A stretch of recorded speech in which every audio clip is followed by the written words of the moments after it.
Mei Lin sat nervously at the back of the music room, hoping to remain invisible. The new transfer student had been trying to blend into the walls of Westlake High School for 3 weeks now.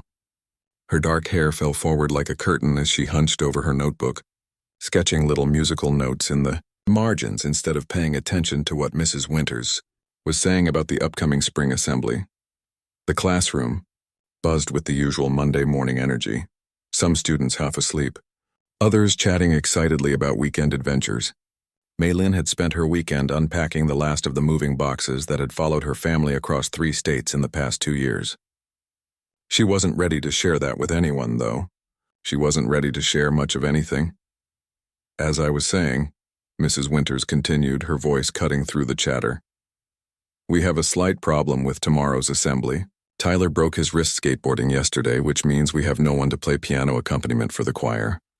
Mei Lin sank lower in her seat. She'd chosen this school specifically because their music program wasn't particularly strong. Her parents had agreed, reluctantly, that a break from the intensity of her previous schools might be good for her. A fresh start, her dad had called it, with that worried look he'd worn ever since the incident. Mrs. Winters scanned the classroom. Does anyone here play piano? Even just the basics? The room fell silent.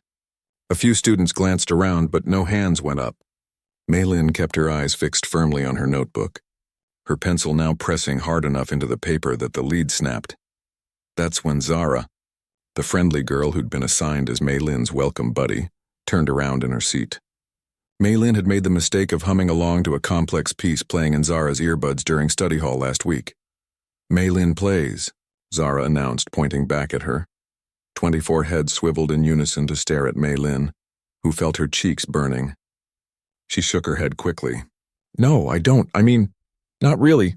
Don't be modest, Zara continued, oblivious to Mei Lin's discomfort. You were humming that super complicated classical thing the other day and you knew all the parts. Mrs. Winters' face brightened. Is that so? What a stroke of luck. It's not. I haven't played in years, Mei Lin protested weakly. But Mrs. Winters was already walking toward her desk, relief evident in her expression. You're a lifesaver, Mei Lin. Nothing complicated, I promise. Just basic accompaniment for the choir. They've been practicing for weeks, and without some musical backing, it will fall flat. Before Mei Lin could form another protest, Mrs. Winters pulled a folder from her desk and placed it in front of her. Inside was sheet music so elementary it made Mei Lin want to laugh, except there was nothing funny about this situation. The title at the top read, Twinkle, Twinkle, Little Star, Simplified Arrangement. This is just to keep time while the choir sings, Mrs. Winters explained, misreading Mei Lin's expression. The assembly starts at 10 tomorrow morning. Could you come a bit early to practice with the choir once? The room was still watching her. Refusing now would make her stand out even more than agreeing. Mei Lin gave a small nod, not trusting her voice. Wonderful. Mrs. Winters clapped her hands together and returned to the front of the room, moving on to discuss other assembly matters. Zara turned around again, giving Mei Lin a thumbs up and a bright smile. That's so cool you can help out. Mei Lin tried to return the smile but knew it probably looked more like a grimace. She carefully folded the sheet music and tucked it into her backpack as if it might bite her. The rest of the school day passed in a blur. Mei Lin went through the motions in her classes, nodding when appropriate, taking notes automatically, but her mind was stuck on that sheet music and what it represented. At lunch, she slipped away from the cafeteria and found a quiet corner in the library. Pulling out her phone, she texted her mom, "Can you pick me up after school? Not feeling well." 3 dots appeared immediately, followed by, "What's wrong? Fever, stomach? Should I come now?" Mei Lin sighed. Ever since that day at the competition, her parents had been on high alert for any sign of trouble. It was exhausting for all of them, just tired. Been a long day. Okay, sweetheart, I'll be there at 3. When the final bell rang, Mei Lin hurried to the parking lot, avoiding Zara and anyone else who might want to talk about tomorrow. Her mom was waiting in their blue sedan, concern etched on her face. "You look pale," was the first thing she said as Mei Lin slid into the passenger seat. "I'm fine, Mom, just tired." Her mother reached over to feel her forehead anyway, a habit from childhood that Mei Lin had long outgrown but still secretly found comforting. No fever. Did something happen at school? Mei Lin stared out the window as they pulled away from the curb. She could lie. She'd gotten good at that over the past few years. Small lies to protect herself and her parents from worrying. But this was different. She'd have to face the piano tomorrow whether she talked about it or not. They need someone to play piano at the assembly tomorrow, she said finally, her voice small. I got volunteered. Her mother's hands tightened on the steering wheel. She took a careful breath before responding. What did you tell them? That I haven't played in years. But they were desperate, and it's just a simple children's song. Maylin pulled the sheet music from her backpack and held it up. See? Nothing complicated. Her mother glanced at it quickly before returning her eyes to the road. You don't have to do this, Maylin. I can call the school. We agreed, no pressure, no performances. Maylin folded the paper again, creasing it sharply with her fingernail. If you call, I'll have to explain why I can't play. I'll be that weird girl again. They drove in silence for several blocks, the unspoken weight of the past hanging between them. What does Dr. Robbins say about exposure therapy? Her mother asked finally. Maylin smiled despite herself. Her mother had read every book and article on anxiety and performance pressure that existed. She says small steps in controlled environments can be helpful, but only when I feel ready. And do you? Feel ready, did she? Maylin looked down at her hands. Once those hands had flown across piano keys with such confidence that her first teacher had called her a natural prodigy. Those same hands had frozen completely during the biggest performance of her young life, leaving her stranded on stage in front of hundreds of people, unable to play a single note. It's just twinkle. Twinkle, she said, not really answering the question. And it's just a school assembly, not a competition.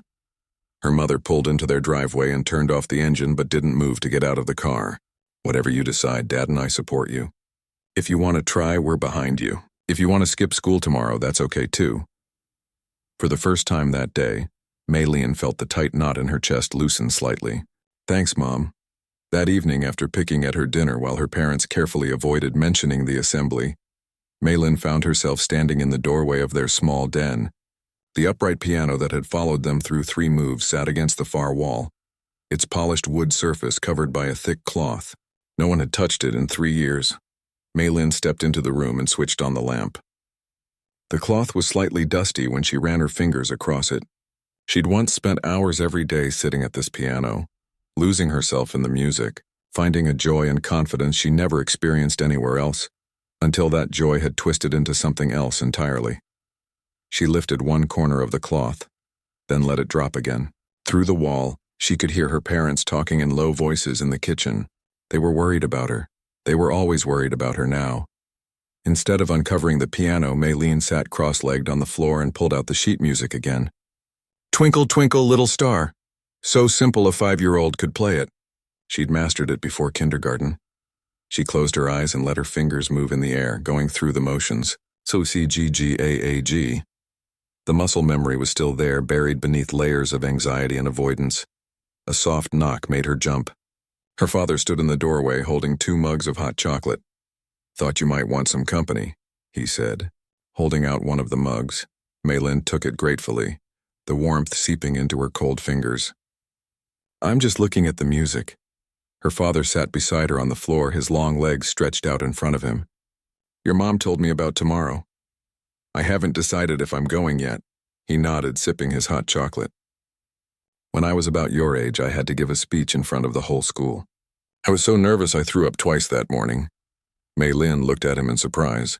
Her father, with his quiet confidence and easy smile, never seemed afraid of anything. What happened? I gave the speech. It wasn't great, but it wasn't terrible either. And afterward I realized the world hadn't ended. He set his mug down and looked at her seriously. But you know what? If I'd decided not to do it, that would have been okay too. Maylin leaned against his shoulder, feeling suddenly very young and very tired. I'm scared, Dad. I know, sweetheart. Not just of playing. I'm scared that if I try and it happens again, the freezing, the panic, I'll never be able to face anyone at this school. Her father put his arm around her shoulders. That's a valid fear, but I've watched you build yourself back up over these past few years. You're stronger than you think. They sat together in the quiet room, the covered piano a silent presence across from them. After a while, her father kissed the top of her head and stood up, taking both empty mugs. Get some sleep. Whatever you decide in the morning is the right decision. After he left, Maylene remained on the floor, staring at the covered piano. Part of her wanted to rip the cloth off and play until her fingers ached, the way she used to. Another part wanted to run as far from music as possible. She touched the sheet music one more time before heading to bed, leaving the decision for tomorrow. Sleep didn't come easily to Maylene that night. She tossed and turned, her mind replaying fragments of memories she'd worked so hard to bury.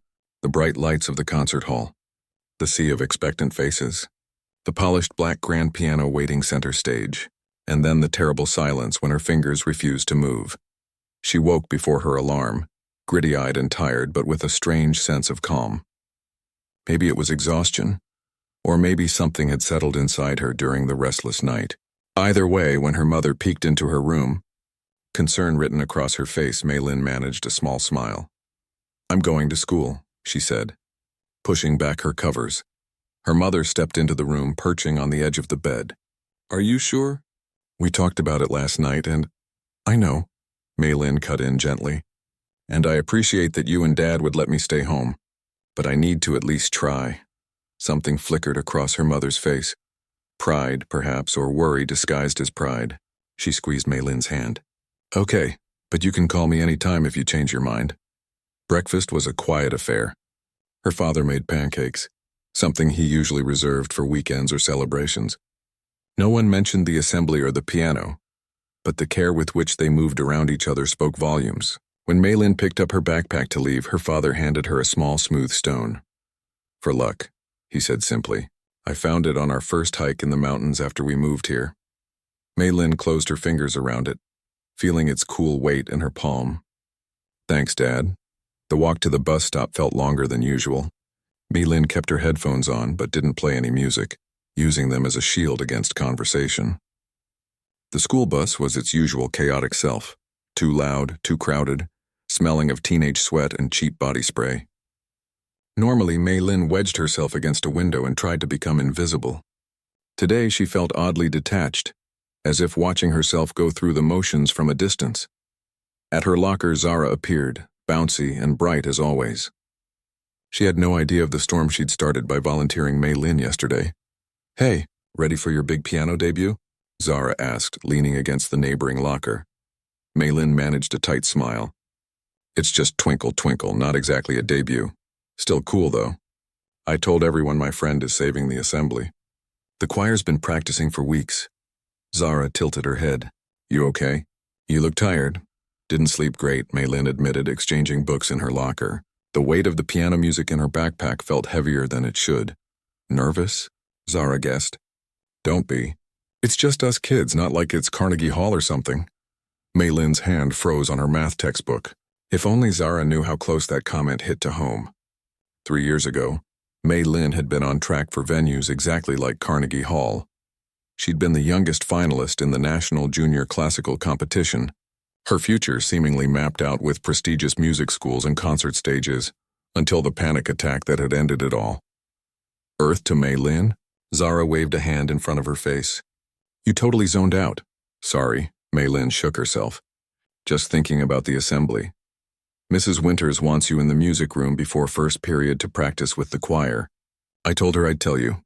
Zara glanced at her watch, which is like now. "Want me to walk with you?" Part of Maylene wanted to say no, to face this alone, but another part was grateful for Zara's easy friendship. "Sure." They walked through the rapidly emptying hallways as the first bell rang. Outside the music room, Maylene hesitated, her hand on the door handle. "You got this," Zara said, giving her a quick side hug before heading off to her own class. "See you at the assembly?" The choir was already assembled inside, about 20 students arranged on risers.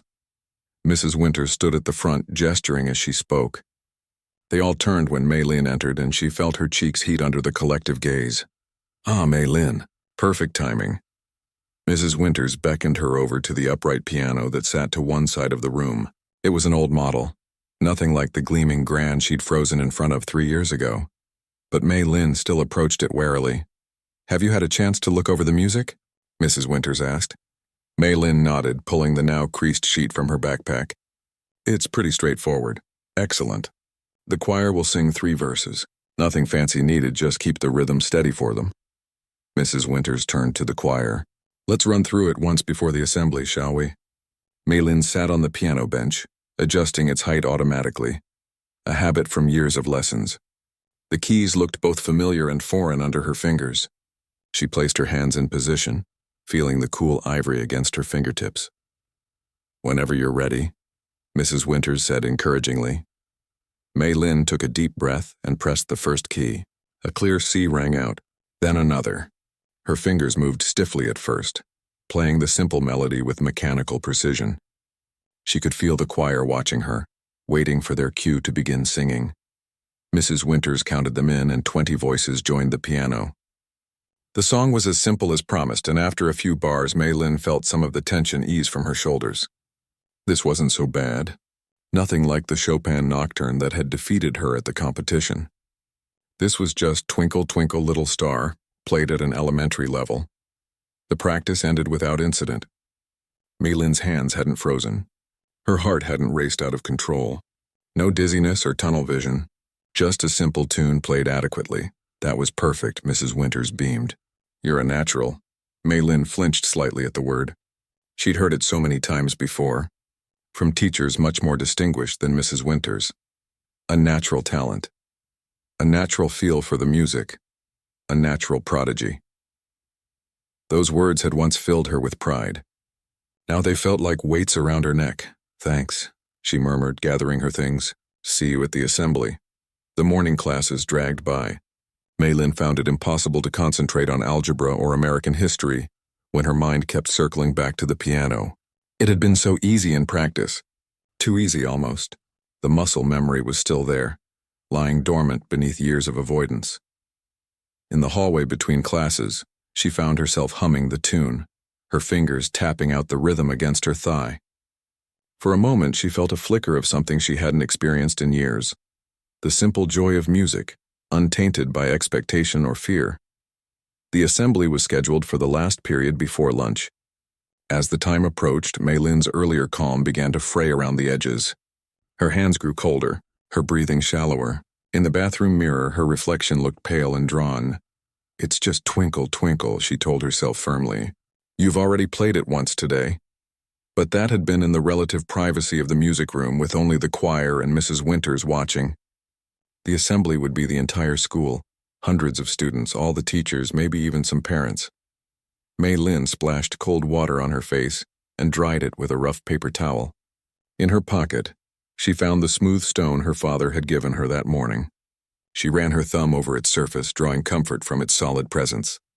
5 minutes, then it's over, she whispered to herself.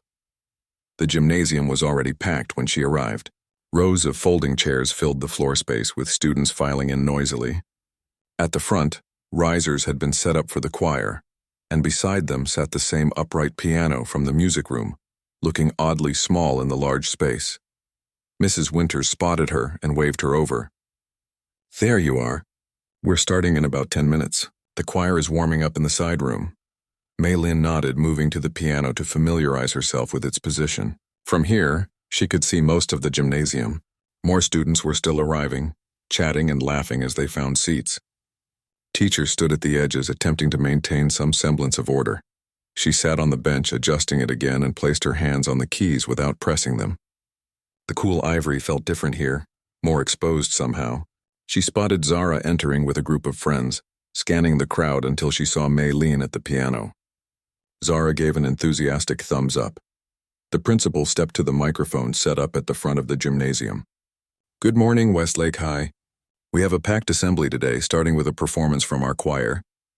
Maylin's heart began to pound. She slipped her hand into her pocket, clutching the stone as the choir filed onto the risers. Mrs. Winters took her place in front of them, giving Maylin an encouraging nod.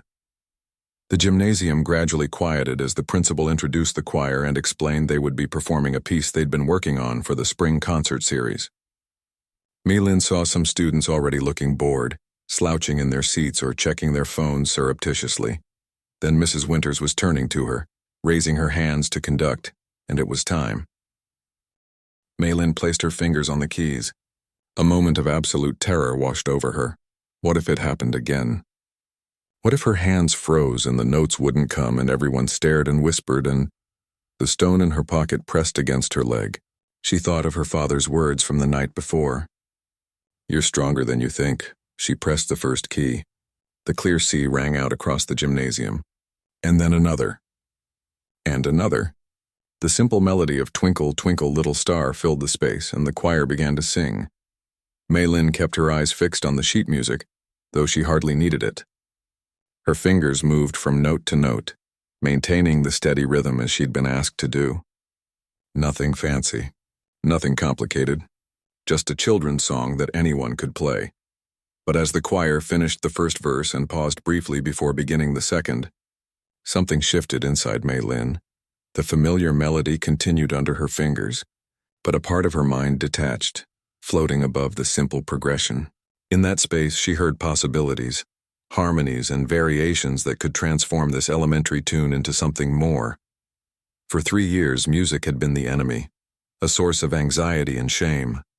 But sitting here playing these simple notes, Maylin remembered something else. Before the competitions and the pressure and the expectations, music had been her friend, her solace, her joy. As the choir began the second verse, Maylin's left hand subtly changed, adding a gentle counter melody beneath the main tune. Nothing flashy, just a hint of something more complex weaving beneath the children's song, so subtle that at first no one seemed to notice.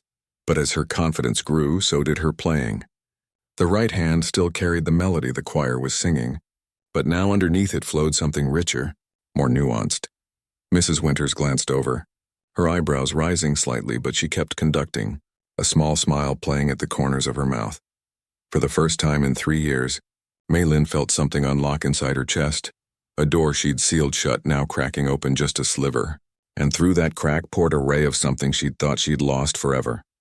The pure, wordless joy of making music. As the choir moved into the third and final verse of "Twinkle, Twinkle, Little Star," something remarkable was happening in the Westlake High Gymnasium.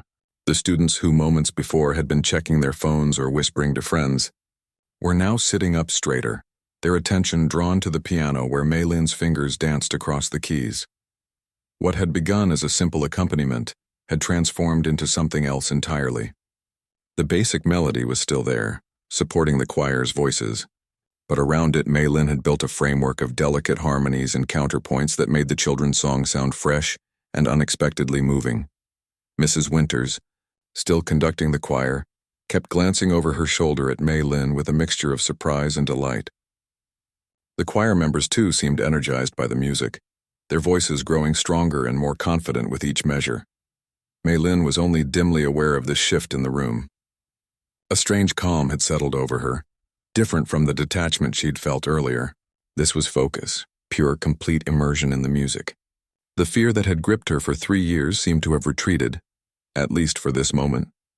As the choir sang the final lines, Maylin's playing grew more complex still. Her right hand carried the melody an octave higher than written, crystal clear and sweet, while her left hand provided a rolling accompaniment that made the simple tune sound almost classical in nature. The last notes of the song hung in the air, and for a moment the gymnasium was completely silent. Then came the applause. Not the polite, obligatory clapping that usually followed school performances, but genuine, enthusiastic appreciation. Some students even stood up. Maylin blinked, coming back to herself. She felt oddly lightheaded, as if waking from a vivid dream. Had she really just done that? Played in front of the whole school without freezing? Not just played, but improvised? Mrs. Winters turned to her, beaming. "That was," she started, then shook her head, seemingly at a loss for words. "Thank you, Maylin." The principal stepped back to the microphone, looking pleasantly surprised. "Well, what a wonderful start to our assembly. Thank you to our choir and to Maylin Chen for that beautiful arrangement." The choir began filing off the risers, several members pausing to whisper thanks or words of praise to Maylin as they passed. She nodded numbly, still trying to process what had just happened. "That wasn't in the sheet music," a voice said beside her. Maylin turned to find Mrs. Winters standing there, a curious expression on her face. "I'm sorry," Maylin said automatically. "I know you just wanted the basic accompaniment." Mrs. Winters waved away her apology. "Don't apologize. That was extraordinary. I've been teaching music for 15 years, and I've rarely heard a student play with such natural musicality." She hesitated, then asked, "Have you had formal training?" The question sent a jolt of anxiety through Maylene. This was exactly the conversation she'd been avoiding for 3 weeks. Some, she admitted reluctantly. A long time ago.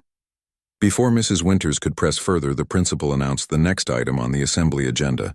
Students were shifting in their seats, the moment of musical magic already fading, as teenage attention spans moved on.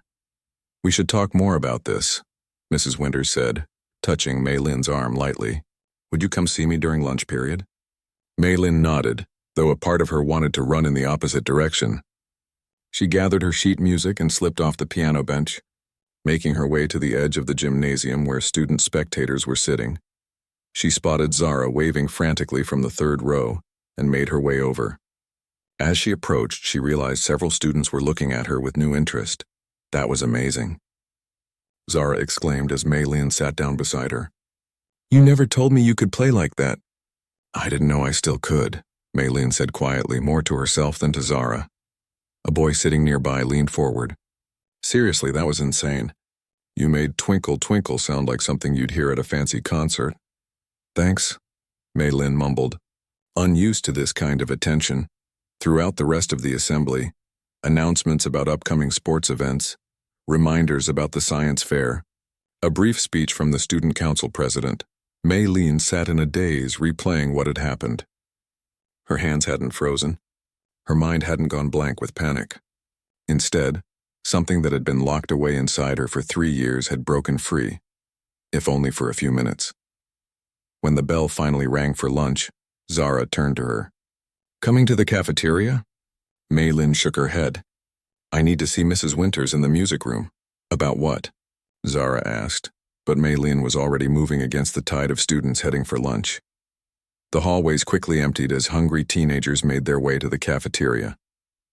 Maylin walked slowly toward the music room, her footsteps echoing in the quiet corridor. She felt strangely disconnected from herself, as if the girl who had just played that piano and the girl who was now walking through the hallway were two different people. At the music room door, she paused. Through the small window, she could see Mrs. Winters at her desk, eating a sandwich while looking at some papers. Maylin took a deep breath and knocked. "Come in," Mrs. Winters called out. The music room felt different without the choir filling it with noise and energy. Smaller somehow, Maylin stepped inside, letting the door close behind her. "Ah, Maylin," Mrs. Winters said, putting down her sandwich. "Please have a seat." Maylin sat in the chair beside the desk, her hands folded tightly in her lap. "I wanted to talk to you about what happened at the assembly," Mrs. Winters began. "That wasn't just good playing for a high school student. That was genuinely impressive musicianship." "Thank you," Maylin said softly. "I think there's more to your piano background than some training," Mrs. Winters continued gently. "Would you tell me about it?" Maylin stared at her hands. The same hands that had betrayed her 3 years ago had somehow redeemed themselves today. Did she dare talk about it? About the competitions, the pressure, the devastating panic attack that had ended it all? "I started playing when I was 4, she began haltingly. "My parents found me picking out TV theme songs by ear on my grandmother's piano. They got me lessons. My teacher said I had perfect pitch and unusual talent for my age." Mrs. Winters nodded encouragingly. "That's exceptional. By the time I was 10, I was competing in regional competitions. By 12, national ones." Maylin swallowed hard. "My teachers said I could go all the way, Juilliard, international performances, the whole thing. And then," Mrs. Winters prompted when Maylin fell silent. "And then I choked." The words came out harsher than Maylin intended.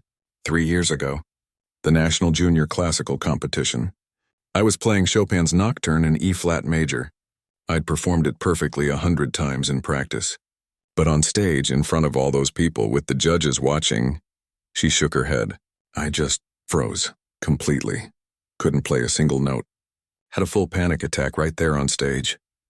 Mrs. Winters' face softened with understanding. "That must have been traumatic." Maylin gave a short, humorless laugh. "That's what my therapist calls it. I just call it the worst day of my life. I couldn't even look at a piano for months afterward. We moved to a new city.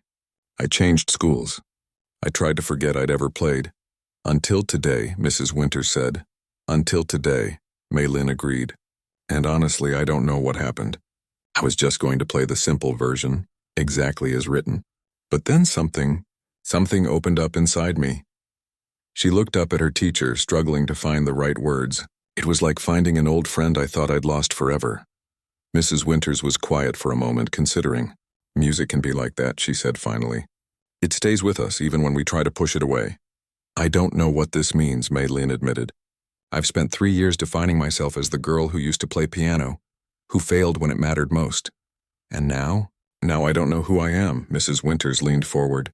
You're still the same Maylin, but maybe with one more piece of yourself reclaimed. They sat in companionable silence for a moment. Outside, the muffled sounds of lunchtime drifted down the hallway. Our spring concert is in 6 weeks, Mrs. Winters said finally. Nothing too formal, just a showcase of student talent. Would you consider playing something? Not a classical competition piece, just something you enjoy. Maylin's immediate instinct was to say no, to protect herself from the possibility of another failure. But the memory of how it had felt to play today, that sense of joy and freedom, was still fresh. I'll think about it, she said, surprising herself. Mrs. Winters smiled.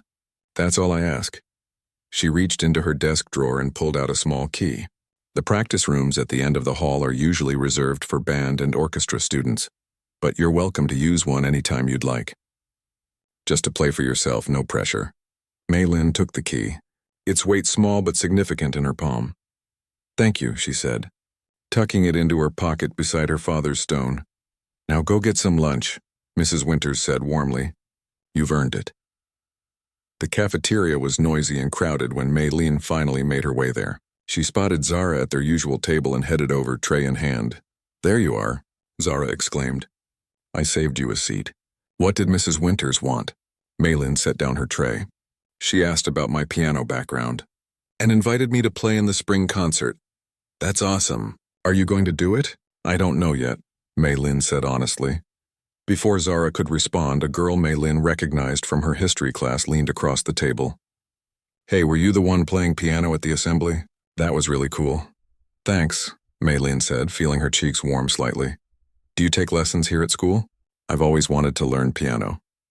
As Maylin answered the girl's question, she felt a curious lightness in her chest. For 3 years, she'd avoided talking about music, changing the subject whenever it came up. Now, for the first time, she found herself willingly discussing it. Lunch passed in a blur of conversations and newfound attention. Several students she'd never spoken to before stopped by their table, curious about the quiet new girl who had suddenly revealed an unexpected talent. By the time the bell rang for afternoon classes, Maylin felt both exhausted and strangely energized. So much had changed in just a few hours. Playing at the assembly hadn't fixed everything. She still felt the shadow of anxiety when she thought about performing at the spring concert. But something had shifted inside her. A door that had been firmly shut for years had opened, just a crack. As she walked to her next class, she slipped her hand into her pocket, feeling both the smooth stone her father had given her and the small key from Mrs. Winters. Old comfort and new possibility, side by side. Maybe, just maybe, she could find her way back to the music she had once loved so much. Not for competitions or for acclaim, but for herself, for the pure joy of it. And that, Maylin thought, might be the most important performance of all. The rest of the school day passed in a blur for Maylin. She went through the motions in her afternoon classes, taking notes and answering questions when called upon, but her mind kept drifting back to the piano, to the feeling of the keys beneath her fingers, to the way the music had flowed through her after so many years of silence. By the time the final bell rang, Maylin had made a decision. Instead of heading straight to the bus, she turned in the opposite direction, back toward the music hallway. The small key Mrs. Winters had given her felt warm in her palm as she approached the practice rooms. The hallway was quiet, most students having rushed out to freedom as soon as the bell rang. Maylin tried the first practice room door and found it locked. She slipped the key into the lock, turned it, and stepped inside. The room was small, barely enough space for an upright piano against one wall and a narrow bench in front of it. A music stand stood in the corner, and the walls were lined with sound-absorbing panels. The window in the door had a small curtain that could be drawn for privacy. Maylin set her backpack down and closed the door behind her. Then she stood looking at the piano for a long moment. It wasn't anything special, an older model with a few scratches on its wooden case probably donated by someone years ago. But to Mei Lin, it suddenly represented something important. A crossroads. She sat down on the bench, adjusting it automatically to the right height. Then, before she could second-guess herself, she placed her hands on the keys and began to play. She started with simple scales, up and down the keyboard, reacquainting herself with the feel of the instrument. Her fingers remembered the patterns, moving from C major to G major to D major, then through the minor scales. The notes rang clear and true in the small room. After the scales came arpeggios, then simple etudes she had learned as a child. With each piece, her confidence grew, and her playing became less mechanical, more fluid. It wasn't perfect. 3 years away from regular practice had taken their toll, but the foundation was still there. Solid beneath the rust, Mei Lin lost track of time as she played, moving from exercises to simple pieces she remembered by heart. When she finally looked up, startled by a noise in the hallway, nearly an hour had passed. She would have missed her bus. She pulled out her phone to text her mother, then hesitated. What would she say? That she'd stayed after school to play piano? That would lead to questions she wasn't sure she was ready to answer. Before she could decide, there was a soft knock at the door. Mei Lin froze, then relaxed when she saw Mrs. Winters peering through the window. She waved her in. "I thought I heard someone playing," Mrs. Winters said as she entered. "You sound wonderful." Mei Lin shook her head. "I'm rusty. My fingers don't move the way they used to." "That will come back with practice," Mrs. Winters assured her. If you want it to, did she want it to? That was the question Mei Lin had been asking herself all day. The panic attack at the competition had been so devastating, so public. The months of therapy afterward had been grueling. Did she really want to risk opening that door again? But playing today, both at the assembly and here in this small room, had reminded her of something she'd almost forgotten. Before the pressure and the competitions, music had been her joy, her solace.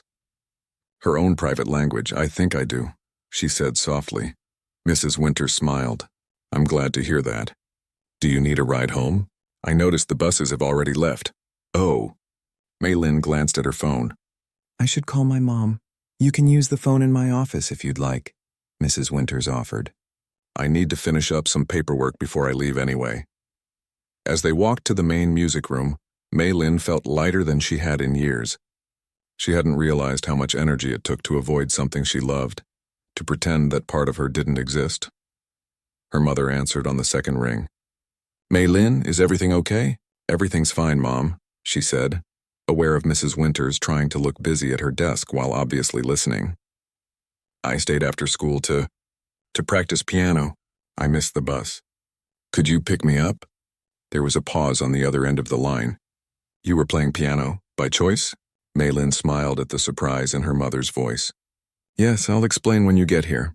I'll leave right now," her mother said, sounding both confused and pleased. "Wait at the main entrance. I'll be there in 15 minutes. After hanging up, Mei Lin turned to find Mrs. Winters holding out a folder. "I thought you might want to look through these," she said. "Just some pieces I think you might enjoy. Nothing too difficult to start with, but with enough challenge to be interesting." Mei Lin took the folder and opened it.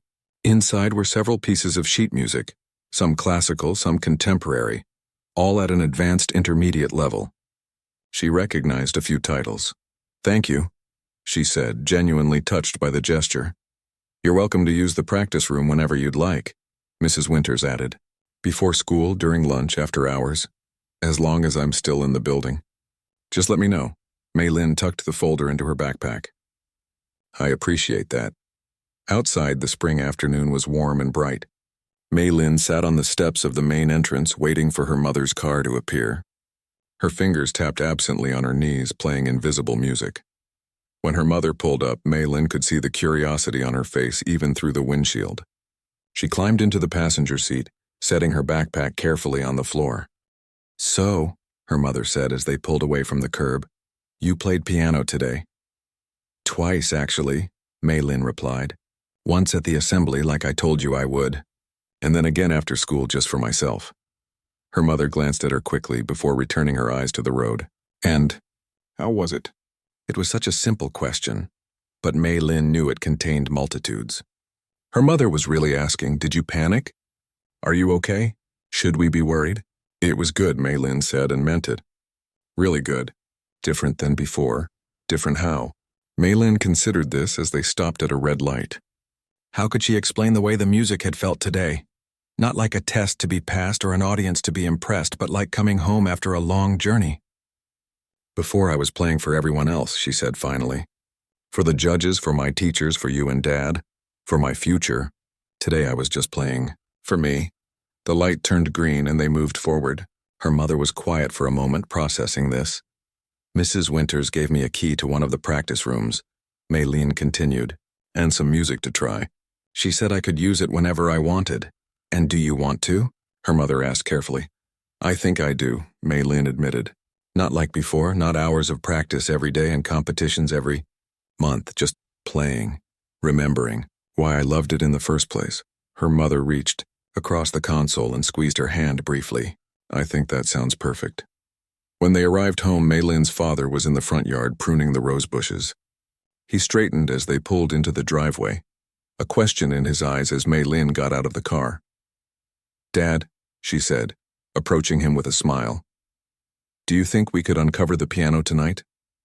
The look of surprise and cautious hope on his face made her heart twist. She hadn't realized how much her parents had been affected by her retreat from music, how they had tiptoed around the subject for years, careful not to push or pressure her. "Of course," he said, setting down his gardening shears. "Anytime you want." After dinner, the three of them stood in the den looking at the cloth-covered piano that had been silent for so long. Mei Lin stepped forward and grasped the edge of the cloth. "Let me help," her father said, taking the other side. Together they lifted the cloth away, revealing the polished wood beneath. Dust had settled on the surface despite the covering, and Mei Lin ran her fingers through it, leaving trails. "I'll get something to clean it," her mother said, but Mei Lin shook her head. "Not yet. First, I want to see if it's still in tune." She sat on the bench and opened the keyboard cover. The ivory keys gleamed in the soft lamplight, familiar and welcoming. She played a simple C major chord, then listened carefully to the resonance.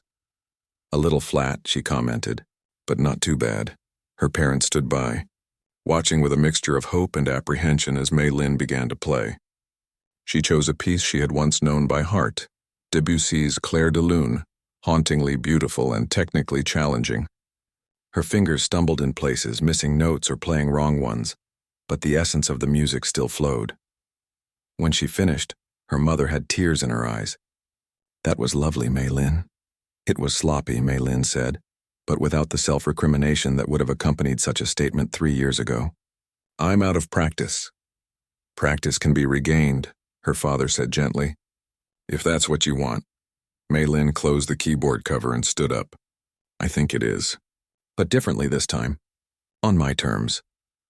Later that night, as Mei Lin was getting ready for bed, her phone chimed with a text from Zara. "People can't stop talking about your playing today." Someone posted a video on the school social page. "Check it out." Mei Lin's heart skipped a beat. A video? Someone had recorded her playing at the assembly. Her first instinct was panic. People watching her, judging her performance. But then curiosity won out. She clicked the link Zara had sent. The video was shaky, clearly taken on someone's phone from partway back in the gymnasium. The choir was visible on the risers, and Mei Lin could be seen in profile at the piano. The sound quality wasn't great, but it captured the transformation of the simple tune into something more complex and beautiful. What struck Mei Lin most, though, wasn't her playing. It was the comments beneath the video. Who knew Twinkle Twinkle could sound like this? New girl has serious skills. This actually gave me chills. When she started doing those fancy runs under the melody, talent. The comments went on, all positive, all impressed. No criticism, no mockery, just genuine appreciation for a moment of unexpected beauty in an otherwise ordinary school day. Mei Lin set her phone down, feeling strangely moved. For years, she had defined her relationship with music by that one terrible moment of failure, but these people had only seen her succeed. To them, she wasn't the girl who had frozen on stage at the biggest competition of her life. She was just Mei Lin, the new girl who could make a children's song sound magical. Maybe, she thought as she turned out the light, that's who she could be from now on. not defined by past failure or future expectations, but by the simple joy of making music in the present moment. She fell asleep with melodies playing in her mind for the first time in years, her fingers twitching slightly against the bedsheets, playing invisible songs. The weeks following the assembly brought a new rhythm to Mei Lin's life. Each morning, she arrived at school early to spend 30 minutes in the practice room. During lunch, instead of sitting in the cafeteria, she often found herself drawn back to the piano, unwrapping her sandwich with one hand while playing with the other. And after school, she'd spend an hour or more exploring the music Mrs. Winters had given her before catching a ride home with her mother. The piano at home had been cleaned and tuned. Now in the evenings, the house was filled with music again. Sometimes her parents would sit in the den while she played, her father reading the newspaper and her mother knitting, both of them smiling softly at the sounds they had missed for 3 long years. "You're different when you play now," her mother observed one evening as Mei Lin closed the piano after practicing. More peaceful. Mei Lin considered this. "I'm not trying to be perfect anymore," she said finally. "Just present. Just myself." Her mother nodded, understanding, lighting her eyes. That makes all the difference. At school, things had changed too. The video of her assembly performance had circulated widely, and suddenly Mei Lin was no longer invisible. People she'd never spoken to would wave to her in the hallways. In classes, other students would ask to partner with her for projects. And Zara, delighted with her friend's newfound recognition, took every opportunity to remind people that she had discovered Mei Lin's talent. "You're practically famous now," Zara teased one day as they walked to history class together. Mei Lin shook her head. "Hardly. People will forget by next week, but they didn't forget. Especially not after Mrs. Winters approached Mei Lin with an unexpected request. The school board is hosting a fundraising dinner next Friday," she explained, catching Mei Lin after her afternoon practice session. "They've asked if we could provide some musical entertainment. Would you consider playing a short piece?" Mei Lin's hands stilled on the keys. A performance. A real one. Not just playing for herself or accompanying the choir. Her heart quickened at the thought. "I don't know," she said hesitantly. "I'm still not back to where I was before." "You don't need to be where you were before," Mrs. Winters said gently. "You just need to be where you are now. And where you are now is remarkable, Mei Lin." She thought about it all evening, discussing it with her parents over dinner. Her father was cautiously supportive. "If you want to try, we'll be there. If you decide it's too soon, that's okay too." Her mother was more hesitant. "Are you sure you're ready?" There's no rush, but the truth was Mei Lin did want to play, not to impress anyone or to win anything, but to share the joy she had rediscovered, to see if she could face an audience again without the paralyzing fear that had derailed her once before. The next morning, she found Mrs. Winters in the music room before classes began. "I'll do it," she said simply. "For the fundraiser." Mrs. Winters beamed. "Wonderful. What will you play?" Mei Lin had thought about this carefully. Not Chopin. That held too many painful memories. Nothing too technically demanding that would make her focus on perfection rather than expression, and nothing too simple either. Debussy, she decided. The Girl with the Flaxen Hair. It's short but beautiful. Perfect, Mrs. Winters agreed. The dinner is at the Grand Hotel downtown. They have a lovely Steinway grand piano in their ballroom. A twinge of anxiety shot through Mei Lin at the mention of a grand piano, too similar to the one she'd faced during her competition breakdown, but she pushed the feeling aside. This was different. She was different. The days leading up to the fundraiser were filled with focused practice. Mei Lin worked on the Debussy piece until she could play it with her eyes closed, until the notes felt like they flowed directly from her heart through her fingertips. She wasn't aiming for technical perfection, but for honesty, for a performance that expressed something real. Her parents helped too, sitting as an audience while she practiced at home, gently encouraging her to look up from the keys occasionally, to breathe, to stay connected to the present moment, rather than getting lost in worry about what might go wrong. The night of the fundraiser arrived cool and clear, stars visible above the city lights as Mei Lin's father drove them downtown. She sat in the back seat, her best dress carefully smoothed over her knees, breathing slowly and deliberately the way her therapist had taught her. "You'll be amazing," Zara had texted earlier. "Knock 'em dead." The Grand Hotel was elegant and intimidating. its marble lobby filled with well-dressed adults holding champagne glasses. Maylin felt small and young as she followed her parents inside, clutching her sheet music though she didn't really need it. Mrs. Winters met them at the entrance to the ballroom, looking almost unrecognizable in a formal dress instead of her usual casual teacher attire. "There you are," she said warmly. "The dinner is almost over and you'll play during coffee and dessert. The piano is right there." She pointed to a gleaming black grand piano positioned at the front of the room. Maylin stared at it, her mouth suddenly dry. It looked very much like the one from the competition. For a moment the old fear surged back, threatening to overwhelm her. Her father must have noticed because he placed a steady hand on her shoulder. "Remember," he said quietly, "you're playing for yourself first. The audience is just lucky enough to listen in." These simple words centered her. Yes, that was the difference. Before she had played for judges, for teachers, for her future. Tonight she would play for herself, and if others enjoyed it, that was a bonus. As the dinner plates were cleared and dessert was served, the superintendent of schools approached the microphone.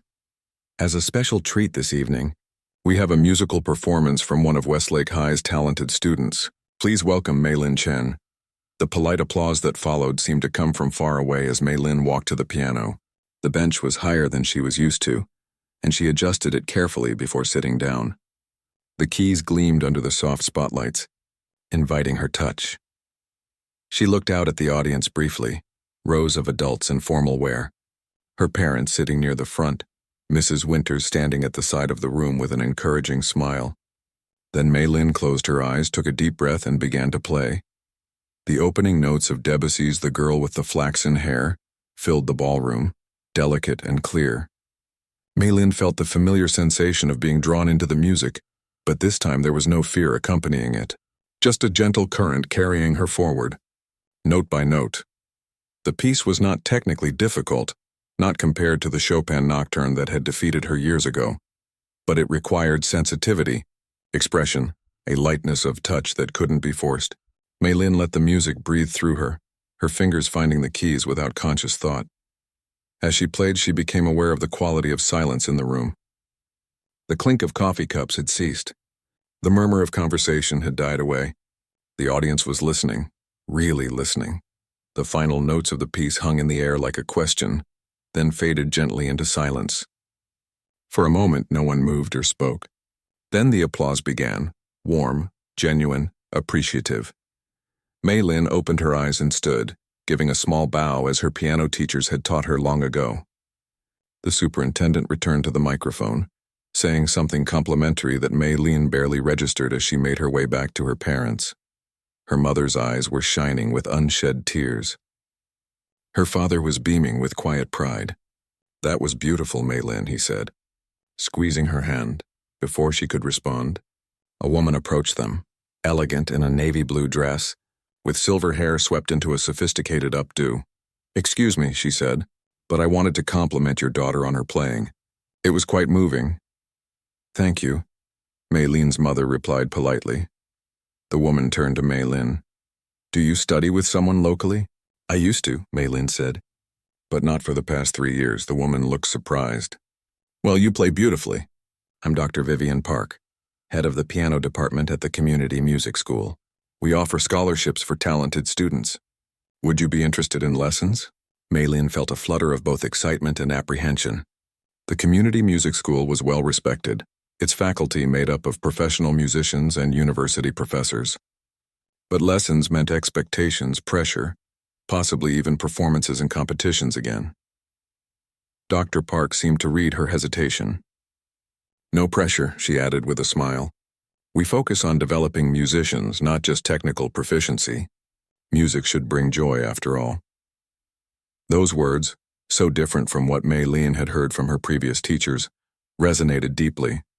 Music should bring joy. Yes, that was what she had rediscovered these past weeks. "I'd like to think about it," Maylin said honestly.